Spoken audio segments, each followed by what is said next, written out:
پہاڑی زبان میں اپڈیٹ سنیے۔ 21 فروری تھی 4 مارچ تکر پیرس وچ طے شدہ FATF دے اجلاس تھی پہلا ہی پاکستان دے خلاف بھارتی پروپیگنڈا مہم ایک واری پھر شروع ہو گئی ہے۔ بھارتی مودی میڈیا حسب عادت پروپیگنڈا پھیلا رہا ہے کہ جلدی پاکستان کو بلیک لسٹ وچ داخل کر دیتا جلسی۔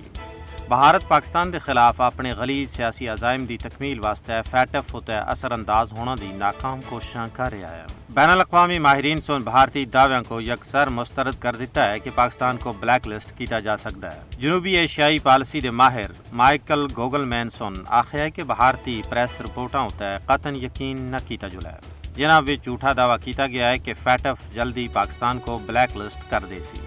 اس کے علاوہ جنوبی ایشیائی اور مشرق وسطی دے اسٹریٹجک تجزیہ کار ڈاکٹر کلاڈ سن آخیا ہے کہ پاکستان کو FATF دی گرے لسٹ ہی کڈنا دا امکان زیادہ ہے۔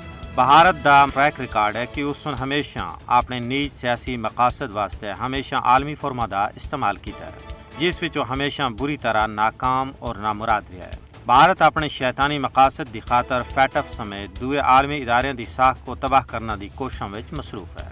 ماہرین دا آخنا ہے کہ اصولاً پاکستان کو گرے لسٹ ہی کاٹ دینا چاہیے، کیونکہ پاکستان سن بین الاقوامی واچ ڈاگ دی تمام تکنیکی ضروریات کو پورا کر کے ہے۔ پاکستان کو گرے لسٹ وچ رکھنا دا جواز ہی نہیں بنتا، کیونکہ اس سن بیشتر مطالبات کو پورا کر چھوڑیا ہے۔ FATF اپنی افادیت گنوا چھوڑ سی اگر وہ بڑی طاقتاں اور انہاں دے حواریاں دے اشارے ہوتے چلتا رہا۔ بھارت ماضی نالوں ہون بھی اپنے غلیظ سیاسی مقاصد وچ ناکام ہو جلسی۔